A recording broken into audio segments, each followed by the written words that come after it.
나는 이제 아무에게도 필요 없는 사람일까? 쓸모의 저주에서 벗어나 나로 사는 법.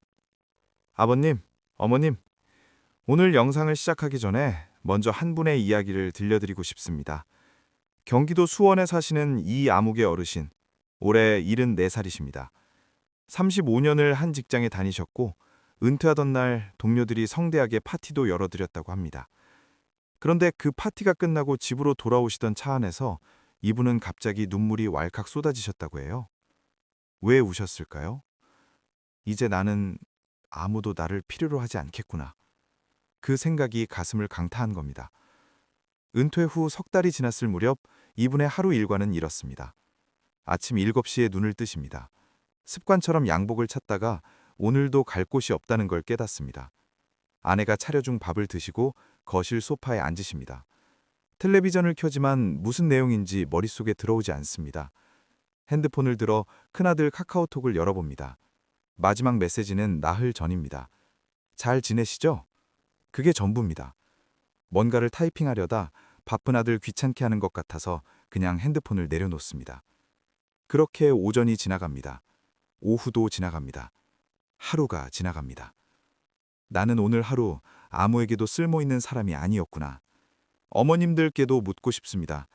아이들이 다 독립하고 난 뒤 매일 저녁 6시가 되면 괜히 휴대폰을 만지작거리신 적 있으시지 않습니까? 며느리한테 전화하려다 바쁜데 또 연락했다고 할까봐 그냥 내려놓으신 적 없으십니까? 손주 사진 한 장에 하루의 낙을 삼으시면서 이 사진 하나 없었으면 오늘 하루를 어떻게 버텼을까 하고 생각하신 적은요? 이 이야기들이 남의 이야기처럼 들리지 않으신다면 오늘 이 영상이 반드시 필요하신 겁니다. 제가 수십 년간 시니어 심리 상담을 해오면서 정말 많은 어르신들을 만나왔습니다. 그분들이 가장 많이 하시는 말씀이 있어요. 나 이제 쓸모없는 사람 된 것 같아요. 그 말 한마디에 얼마나 많은 감정이 담겨 있는지 아십니까? 역할이 사라진 허탈함, 연결이 끊어진 외로움, 내 감정을 표현하지 못하는 갑갑함, 그리고 내 삶을 통제하지 못한다는 무력감. 쓸모, 연결, 표현, 통제력. 이 네 가지가 무너질 때 우리는 나는 아무것도 아닌 사람이라는 생각의 감옥에 갇히게 됩니다. 오늘 이 영상에서 저는 여러분과 함께 그 감옥의 문을 하나씩 열어보려 합니다. 딱딱한 강의가 아닙니다. 오늘은 편안하게 오래된 친구와 이야기 나누듯 천천히 가겠습니다. 이 영상을 끝까지 보시고 나면 지금 가슴 위에 얹혀있는 그 묵직한 돌덩이가 조금은 가벼워지실 거라 믿습니다. 평생 남을 위해 달려오느라 한 번도 제대로 돌봐드리지 못했던 나 자신을 오늘 처음으로 만나는 시간이 되시길 바랍니다. 지금 이 영상을 보고 계신 것 자체가 여러분이 아직 살아갈 이유를 찾고 계신다는 증거입니다. 그 마음 정말 귀합니다. 혹시 지금 이 이야기들이 마음에 와닿으셨다면 잠깐 영상을 멈추고 좋아요 버튼을 눌러주십시오. 그 버튼 하나가 나도 이런 마음이었다는 고백이고 같은 마음으로 이 영상을 보고 계신 수많은 분들께 우리는 혼자가 아니야 라는 위로가 됩니다. 그리고 구독 버튼도 부탁드립니다. 앞으로도 여러분의 마음을 어루만지는 영상을 계속 만들어 드리겠습니다. 그리고 오늘 영상을 보시면서 딱 한 가지만 댓글로 남겨주십시오. 은퇴 후 혹은 자녀가 독립한 후 가장 허무하고 쓸쓸했던 순간이 언제였는지요. 짧아도 됩니다. 단 한 문장도 괜찮습니다. 여러분이 남겨주신 그 이야기들을 제가 직접 하나하나 읽고 분석해서 다음 영상의 주제로 삼겠습니다. 여러분의 삶이 이 채널의 방향을 만들어가는 겁니다. 자, 그럼 이제 본격적으로 시작해보겠습니다. 쓸모의 저주. 왜 우리는 아무것도 안 하면 불안할까? 아버님들의 이야기를 먼저 드릴게요. 퇴직 후 처음 일주일은 괜찮습니다. 잘 쉬었다. 드디어 자유다. 그런 기분이 들지요. 그런데 두 번째 주가 되면 슬슬 이상한 느낌이 옵니다. 아침 8시에 눈을 뜨는데 갈 곳이 없습니다. 거실에 앉아 텔레비전을 켜지만 낮 방송은 재미가 없습니다. 신문을 펼쳐도 경제면이 눈에 들어오지 않습니다. 이제 내일이 아니니까요. 아내는 장 보러 나가고 없습니다. 집안이 너무 조용합니다. 그 정적 속에서 문득 이런 생각이 찾아옵니다. 나는 지금 뭐 하는 사람인가? 한 달이 지납니다. 두 달이 지납니다. 예전 직장 동료들과 가끔 만나도 대화 주제는 온통 현직 이야기입니다. 어느 순간부터 그 자리가 불편해집니다. 내가 끼일 자리가 없는 것 같습니다. 집에 돌아와 다시 소파에 앉습니다. 창밖을 바라보다가 손에 잡히는 것 없이 하루가 저무는 것을 느낍니다. 쓸모 있는 사람이었던 내가 어느 날 갑자기 아무 쓸모없는 사람이 된 것 같은 그 감각. 그것이 바로 역할 상실이 주는 공포입니다. 어머님들은 또 다른 방식으로 이 공포를 겪으십니다. 막내가 결혼하고 집을 떠나던 날, 빈 방 문을 닫으면서 속이 텅 비는 느낌 받으신 분 계시지 않습니까? 그 이후로 저녁 6시가 되면 습관처럼 밥상을 차리기 시작하다가 지금 먹을 사람이 나밖에 없지 하고 멈추셨던 적은요. 자식들 전화를 기다리다가 바쁠 텐데 괜히 했나 하며 먼저 전화를 끊어버리신 적은요. 연결되고 싶은데 연결할 수 없는 그 마음. 이것이 바로 연결의 결핍입니다. 쓸모 강박의 심리. 우리 세대는 어릴 때부터 이런 말을 들으며 자랐습니다. 쓸모 있는 사람이 되라. 남한테 도움이 되는 사람이 되라. 짐이 되어선 안 된다. 수십 년 동안 그 말을 가슴에 새기고 살아왔습니다. 그러다 보니 어느 순간부터 쓸모가 곧 나의 가치가 되어버렸습니다. 내가 누군가에게 필요한 존재여야만 내가 살아있을 자격이 있다고 느끼게 된 겁니다. 그래서 어떤 분들은 은퇴 후에도 억지로 바쁜 척을 만들어내십니다. 원하지도 않는 자원봉사를 등록하시고 몸이 피곤해도 동네 모임에 나가시고 부탁이 오면 힘에 부쳐도 거절하지 못하십니다. 이래야 내가 아직 살아있는 사람 같다는 생각에서입니다. 하지만 이렇게 쓸모를 억지로 만들어낼수록 내면의 공허함은 오히려 더 커집니다. 왜냐하면 그 쓸모는 나를 위한 것이 아니라 타인의 눈에 쓸모 있어 보이기 위한 것이기 때문입니다. 자아와 정체성의 혼란. 자아라는 개념을 아십니까? 쉽게 말하면 나는 누구인가에 대한 대답입니다. 여러분, 지금 이 질문에 어떻게 답하시겠습니까? 나는 누구입니까? 많은 분들이 이렇게 대답하십니다. 저는 3남매 아버지입니다. 저는 어디 회사 출신입니다. 저는 누구누구의 어머니입니다. 그런데 그 아버지 역할, 직함, 어머니 역할이 사라지고 난 뒤 그때 나는 누구입니까? 이 질문 앞에서 말문이 막히시는 분들이 정말 많습니다. 평생 남을 위해 살아오느라 온전한 나 자신을 만나본 적이 없으신 겁니다. 이것이 바로 노년기 자아 혼란의 핵심입니다. 그리고 이 혼란은 치부가 아닙니다. 오히려 이제야 비로소 진짜 나를 만날 수 있는 출발점입니다. 연결과 표현의 결핍, 껍데기뿐인 소통을 멈춰라. 마음 깊은 소통의 부재. 여러분, 이런 경험 해보신 적 있으십니까? 명절날 집에 자식들과 손주들이 가득 찼습니다. 웃음소리가 넘칩니다. 그런데 그 시끌벅적한 자리 한가운데서 이상하게도 가슴이 텅 빈 느낌이 드는 겁니다. 아무도 요즘 어떠세요? 마음은요? 하고 묻지 않습니다. 묻는다 해도 잘 지내지 한마디로 마무리됩니다. 연결되어 있는 것 같은데 실은 연결이 되어 있지 않습니다. 이것이 바로 연결의 결핍이 만들어내는 가장 고통스러운 역설입니다. 사람들 속에 있어도 외롭고 가족이 곁에 있어도 고립된 느낌. 이 외로움은 혼자 있어서 외로운 것이 아니라 마음이 연결되지 않아서 외로운 것입니다. 그리고 이 종류의 외로움이 훨씬 더 깊고 훨씬 더 아픕니다. 감정 억압이라는 병, 표현의 결핍. 여기서 잠깐 솔직한 질문을 하나 드리겠습니다. 여러분, 마지막으로 나 요즘 많이 외롭다고 누군가에게 말씀하신 게 언제이십니까? 나 요즘 서럽다, 억울하다, 무섭다.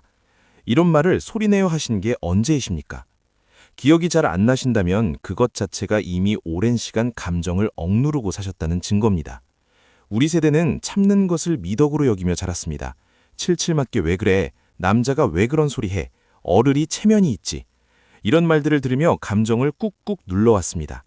그런데 억눌린 감정은 사라지지 않습니다.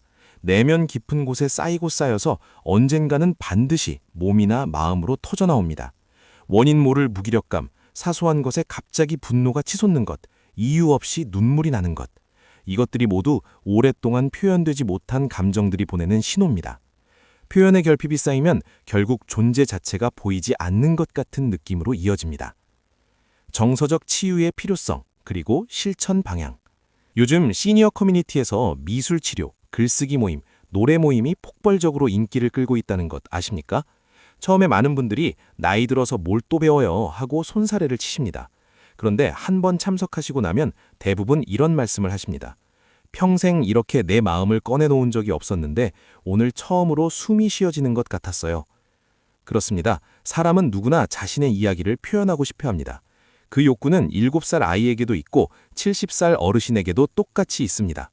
여러분의 가슴 속에 담긴 그 이야기들을 이제는 밖으로 꺼내셔야 합니다. 그림을 그리셔도 됩니다. 일기를 쓰셔도 됩니다. 노래를 부르셔도 됩니다. 방법은 중요하지 않습니다. 오늘 이 영상의 댓글에 한 줄을 쓰시는 것도 그 시작이 됩니다. 표현하는 것이 곧 살아있는 것이고 연결되는 것입니다. 자아 재정립, 나를 우선순위에 두는 법. 자기 결정권의 회복, 통제력 되찾기. 이제 아주 중요한 이야기를 드릴 겁니다. 여러분, 오늘 아침 일어나서 아침을 언제 드셨습니까? 먹고 싶어서 드셨습니까? 아니면 늘 이 시간에 먹어왔으니까 드셨습니까? 오늘 오후의 시간을 여러분이 원하는 대로 쓰셨습니까? 아니면 그냥 시간이 흘러갔습니까? 삶의 만족도는 내가 내 삶을 통제하고 있다는 느낌과 직결됩니다. 심리학에서는 이것을 자기 결정권이라고 합니다. 연구에 따르면 자신의 일상을 스스로 선택하고 통제한다는 느낌을 가진 노인이 그렇지 않은 노인에 비해 삶의 만족도, 건강, 심지어 수명까지도 유의미하게 높습니다. 통제력을 되찾는 것이 노년 행복의 열쇠입니다. 작은 것부터 시작해 보십시오. 오늘 점심 메뉴를 오로지 내가 먹고 싶은 것으로 결정해 보십시오. 오후 산책 코스를 늘 가던 길이 아닌 새로운 길로 바꿔보십시오. 그 작은 결정 하나가 내가 내 삶의 주인이라는 감각을 되살려 드릴 겁니다. 통제력은 거창한 것에서 오지 않습니다. 하루에 아주 작은 선택들이 모여 통제력이 됩니다. 거절의 용기, 경계 설정. 이번에는 조금 불편한 이야기를 드려야겠습니다. 여러분 주변에 만나고 나면 왠지 더 피곤한 사람이 있지 않습니까? 나의 시간과 에너지를 일방적으로 가져가는 사람, 나를 쓸모있는 도구로만 대하는 관계. 그런 관계를 계속 유지하는 이유가 무엇입니까? 인연이 오래됐으니까, 거절하면 서운해할 것 같아서, 나이 들어서 사람을 잃으면 안 되니까. 그런데 저는 오늘 여러분께 이렇게 말씀드리고 싶습니다. 나를 고갈시키는 관계는 아무리 오래되었고 내게 연결을 주지 않습니다. 그것은 연결의 껍데기일 뿐입니다. 거절하는 것은 이기적인 것이 아닙니다. 거절은 나를 지키는 일이고 나를 지켜야 남은 초종한 관계들도 지킬 수 있습니다. 한 명의 진심 어린 연결이 100명의 피상적 연결보다 훨씬 가치 있습니다. 고독을 자유로 승화시키기. 마지막으로 고독에 대해 이야기하겠습니다. 혼자 있는 시간이 두렵게 느껴지시는 분들이 많습니다. 조용해지면 온갖 걱정이 몰려오고 쓸모없다는 생각이 더 커지고 불안이 커지니까요. 그런데 저는 그 고독 안에 사실 엄청난 자유가 숨어 있다고 생각합니다. 혼자 있는 시간은 평생 처음으로 아무도 나에게 뭔가를 요구하지 않는 시간입니다. 누구의 부모도 아니고 누구의 배우자도 아니고 누구의 직원도 아닌 그냥 나로 있을 수 있는 시간. 그 시간을 처음에 불편하게 느끼시는 것이 당연합니다. 하지만 그 불편함을 조금만 견디고 나면 그 고요 속에서 평생 잊고 살았던 나 자신을 만나게 됩니다. 나 이런 거 좋아했었지? 나 이런 생각을 하는 사람이었구나. 고독은 고립이 아닙니다. 고독은 자기 자신과의 연결입니다. 노년은 쇠퇴가 아니라 완성의 시간입니다. 오늘 우리는 4가지 결핍에 대해 이야기했습니다. 쓸모의 결핍, 연결의 결핍, 표현의 결핍, 통제력의 결핍. 그리고 이 4가지는 사실 하나의 뿌리에서 나옵니다. 나는 타인에게 인정받아야만 존재할 가치가 있다는 오래된 믿음. 이 믿음은 여러분이 선택한 것이 아닙니다. 시대가, 사회가, 환경이 여러분에게 심어준 것입니다. 그러니 그 믿음을 붙들고 스스로를 탓하지 마십시오. 오늘 이 순간부터 그 믿음을 하나씩 내려놓으시면 됩니다. 여러분, 노년은 무언가가 줄어드는 시간이 아닙니다. 오히려 평생 쌓아온 경험과 지혜가 마침내 꽃 피우는 시간입니다. 역할이 사라진 것이 아니라 남을 위한 역할에서 나 자신을 위한 삶으로 전환되는 것입니다. 쓸모라는 저주에서 벗어날 때 비로소 여러분은 진짜 자유로워집니다. 연결은 수많은 사람이 아닌 한 명의 진심 어린 관계에서 옵니다. 표현은 거창하지 않아도 됩니다. 오늘 단 한 줄이라도 여러분의 마음을 꺼내놓으시면 됩니다. 통제력은 오늘 하루의 아주 작은 선택 하나에서 시작됩니다. 그리고 고독은 혼자라는 증거가 아니라 마침내 나 자신과 만나는 소중한 시간입니다. 아버님, 어머님, 여러분은 평생 가족을 위해, 직장을 위해, 사회를 위해 달려오셨습니다. 그 시간 동안 수도 없이 자신의 감정을 눌렀고 하고 싶은 말을 참았고 쉬고 싶어도 쉬지 못하셨습니다. 오늘은 그렇게 고생해온 자신에게 이 말을 해주십시오. 그동안 정말 잘 살았다. 이제는 네 마음대로 살아도 된다. 여러분의 존재 자체가 그 어떤 쓸모보다 훨씬 더 귀합니다. 그 사실을 오늘 꼭 기억해 주십시오. 마지막으로 한 번 더 부탁드립니다. 은퇴 후 혹은 자녀가 독립한 뒤 가장 허무하고 설설했던 순간을 댓글로 남겨주십시오. 여러분 한 분 한 분의 이야기가 저의 다음 영상을 만드는 가장 소중한 재료가 됩니다. 그리고 혹시 이 영상이 마음에 드셨다면 주변에 비슷한 상황에 계신 분들께 공유도 부탁드립니다. 한 분 한 분이 이 영상을 통해 조금이라도 위로를 받으신다면 그것이 저에게는 가장 큰 보람입니다. 오늘도 정말 고생 많으셨습니다. 편안한 하루 되십시오.